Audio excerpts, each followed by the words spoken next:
Hi YouTube, my name's Sean Connors and this is Outsiders. Hi and welcome back for another DM's Tips programme. Today we're going to talk about magic items and handling them. This point was raised in the last DM's Tip programme. Somebody suggested that it was more difficult handling magic items than it is experience points, particularly for new DMs, and I think that's probably a very fair point, so it's a good follow on. This is some ideas really to get you around some of the problems when handling magic items. Now I'm a person that enjoys, the genre that I enjoy most is fantasy roleplay. I like a high magic fantasy world, I very much enjoy it, and therefore by definition I like to see magic items come out quite a lot. So I do know all the pitfalls, having made all the mistakes myself in the past about it. I think one of the biggest problems that new DMs can make is that they give out too powerful an item too quickly. So here's some ideas to help you get around that problem and still feel as if you've got a game where you can still open the doors and let things out and not worry about it becoming a Pandora's box situation. So what I would suggest is the following.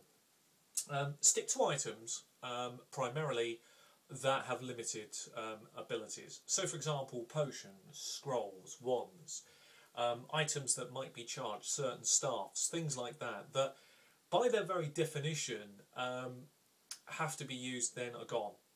And the beauty of things like that is that no matter what you give out, as long as you limit the charges to nothing exceptional, you're in control of it. So it's a very easy way to still let stuff out and not worry. Now when you're dealing with things like magical weapons and armour and stuff, the tip that I would use, and this is just a simple formula to help you, and I'm assuming here that most people who are going to be tuning into us here are going to be using things like D&D. So again, you're going to have to, or 3.5 or Pathfinder, you're going to have to scale this answer to match your system. So just bear this in mind.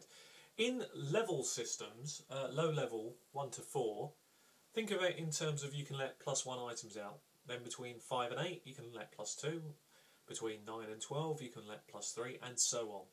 That way, you'll always feel that you're giving out items that are in the right range for the right level. It's a very simple tip, very much works, it's very easy to do. If you give over that, or give something out far more powerful than you can, you run into quite a few problems later on in the games. Often the games start to fall apart. You feel out of control as a DM.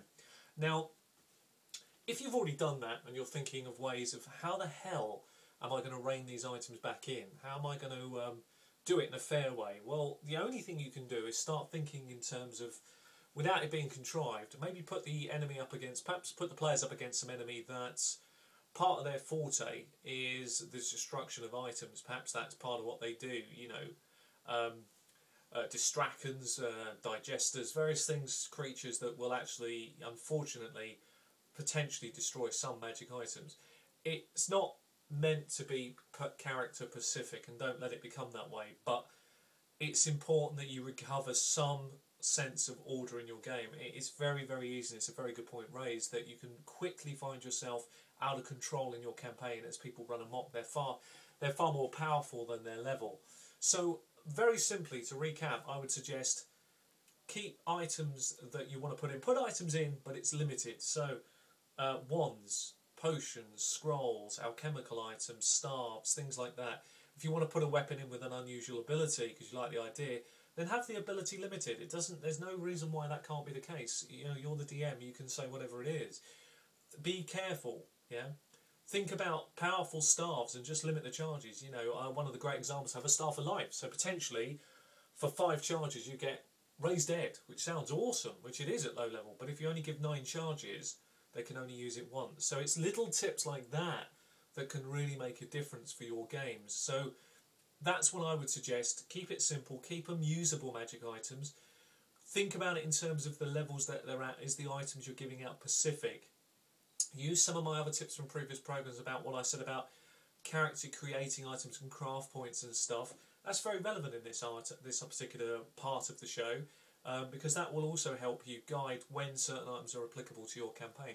Anyway, I've been Sean Connors, this has been Outsiders, this has been DM's Tips. Until the next time, take care and happy gaming.